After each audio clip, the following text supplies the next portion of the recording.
welcome back. Now it's time to show off what you've probably all been waiting for. This is our fire engine. Some people call it a fire truck. In the firefighter world, a truck is something with a big ladder on top. This truck just has small ladders, so it's a fire engine. That means it has a pump, and it's for putting out fires. So, front of our fire engine looks pretty much like any fire engine you'd expect. We try and keep them nice and clean. Nice big front windshield for the operator to look out of. This is the operator position.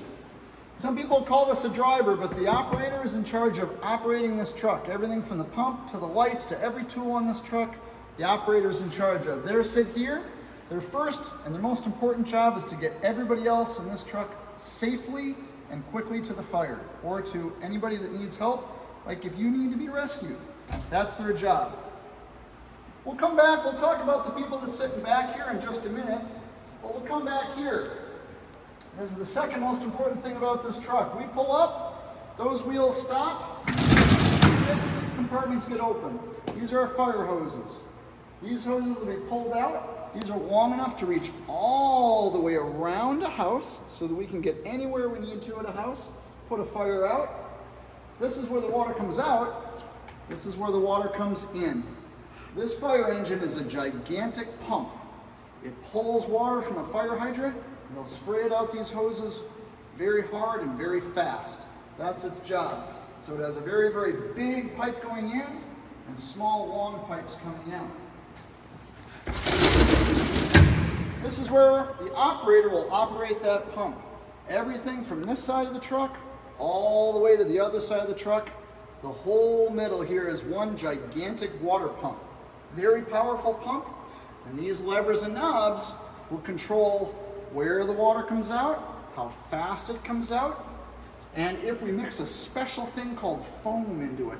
Foam is like dish soap, but very, very special. It helps put out fires faster, makes it a little bit safer for everybody, and that's our job, to keep everyone safe. Here we have a bunch of tools for the pump operator. Everything they might need, from wrenches to deal with stuck fire hydrants or stuck fire hoses, all the way to extra nozzles. If a nozzle happens to go bad, we grab one instantly, because seconds count when we're trying to rescue somebody or dealing with a fire. These other ones, we have all sorts of magical tools and valves and adapters to adapt just about any size hose to any other size hose. You name it, we've probably got it.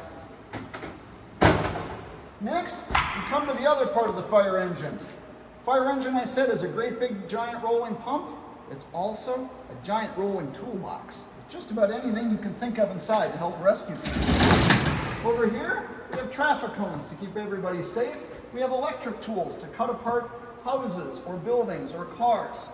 We have things to deal with fires in a chimney. We have special tools to cut windshields to help get people out of cars quickly.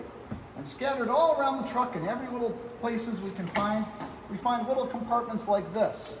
This one has air bottles, extra air tanks, so that when we go in to rescue you, we can keep breathing nice clean air, so we can keep working to find you and help bring you out to safety.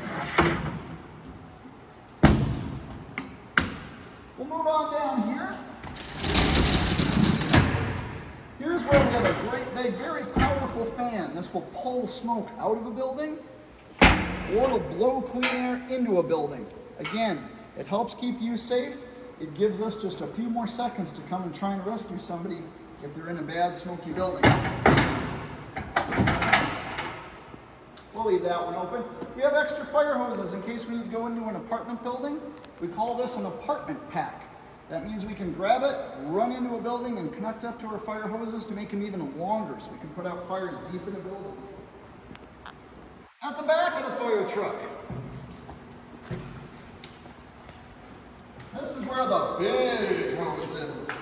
When we need to connect up to hydrants, this is where the big hoses that connect to those fire hydrants are kept. This hose will take hundreds of gallons of water every minute and put it into the pump.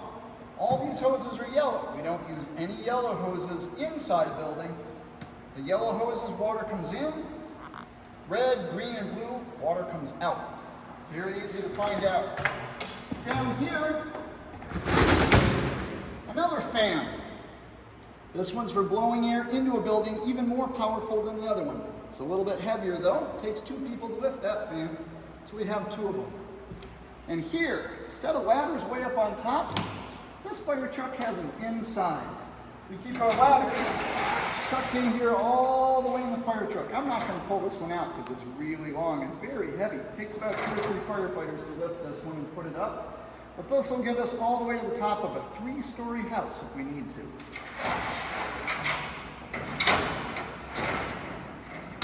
Above that one, we have extra long hooks for reaching up and finding fire that might be inside of an attic or up inside of somewhere we can't reach. Very, very long hooks to find that fire. And a very special little ladder. This is actually a collapsible ladder, and we can use to get up inside of tight places inside of the house. We call it an attic ladder. A lot of people's attics are very hard to get in. Then we have some extra lights on the back of our truck. They help light up our scene, especially if it's at night. Coming around this side of the truck, we have tools to clean up. We have scoops. We have special packs for special situations like trauma situations or where there's a lot of people hurt. We have some very, very special saws. We call this one a K-saw. And this one, you probably recognize as a good old-fashioned chainsaw. We use this to cut into houses if somebody's hurt or somebody needs to be rescued and we can't get them out. We use the K-saw. This will cut through metal, cars, concrete, roofs. This will cut through just about anything to let us get to the fire or get to a person. We can cut into a building if we need to, if there's no keys and we can't break in any other way. Coming up further on the fire truck, here we have water equipment. Because yes, we're the fire department, but there's a lot of water around. Lakes, rivers, and streams. Always wear your life jacket. Firefighters, we always wear a life jacket. But if somebody does get in trouble, we have bags of rope to throw to them. We have extra life jackets. We have floats. We even have special suits we can put on to go into water that's icy and very, very cold in the middle of winter. And of course, we have more air tanks. Clean, breathable air, very, very important for firefighters. So we have these scattered all over the fire engine. Here we have some more hose for hooking up. These you recognize. These are fire extinguishers, just like you might find in a school or an office building. Some people even have them in their houses. You should. A good fire extinguisher is always a good idea to have in a house. We have extra air to go help rescue a firefighter if they need help. We have short, fast hoses. We call this a stubby because it's kind of short and stubby. This hooks up to a fire hydrant very close. And these we call the irons. It's 2 tools. It's an axe and a special firefighter tool called a Halligan. With these 2 tools, we can get into almost any building, and if we can't, use that special K-saw. The irons, you'll hear people talk about them. It's 2 tools in one. Very heavy. We come on up here, we have the other side. Water coming in, water going out. These are the other side of our hoses. You saw these on the other side. We can reach them from either side because you never know what side of the street a fire is going to be on or where the fire engine ends up. Finally, let's look inside. Fire trucks have front and back. The front is where the operator and the officers sit. They're in charge of the fire truck and they're in charge of the whole scene. In back, that's where we like to say the real firefighters ride. These are the people that are going to jump out and put out the fire. These are the people that are going to come in and rescue you if you need rescuing. We have room for 4 firefighters in the back of this fire engine. And every one of these seats has something kind of special. I'm going to show you real quick. I don't have all my firefighter gear on. We'll show you that in just a minute. But when we're on the way to a fire, we'll have all of our fire gear on, but seconds count. And when we get to the scene, trying to come in and rescue you very quickly is very important. So we have a little trick here to help save us time. If I'm on my way to a fire, what's the very first thing I'm going to do? Always Just like you're in any car or truck, the very first thing you do is you're going to put on your seatbelt. Make sure you're doing that whenever mom or dad gets into a car with you. Seatbelt first. After your seatbelt, I'm going to reach back. I'm going to slip my arm through this strap. I'm going to slip my arm through this other strap. I'm going to reach down. I'm going to pull that strap. I'm going to reach down. I'm going to pull that strap. When we get where we're going, I'm going to reach down. I'm going to undo my seatbelt. I'm going to stand up. And when I stand up, I've got my air tank already on my back. I just saved about 10 to 15 seconds that I can use to come in and help rescue you that much faster. A little trick we use to put on our air tanks when we're getting out of the fire truck. We'll put that one back a little later. Coming up, we have the officer position. This person's in charge of everybody at a fire scene. When they get there, they're going to tell the operator where to park. They're going to tell them what fire hydrant to hook up to. They're going to tell people when to jump out and who to go rescue. They've also got some tools that help them.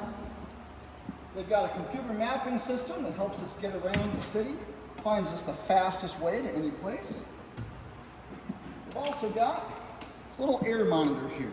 We'll carry this into a fire with us, and this will tell us if there's any poisonous gases around, and we'll be able to tell even before anybody gets hurt if there's something in the air that'll hurt us, or them. So we'll come around the front of the fire engine.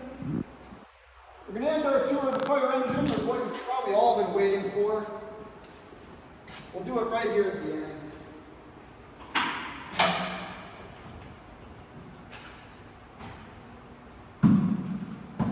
I want to say thank you for visiting our engine with us. This is a fire engine, and it comes to rescue you.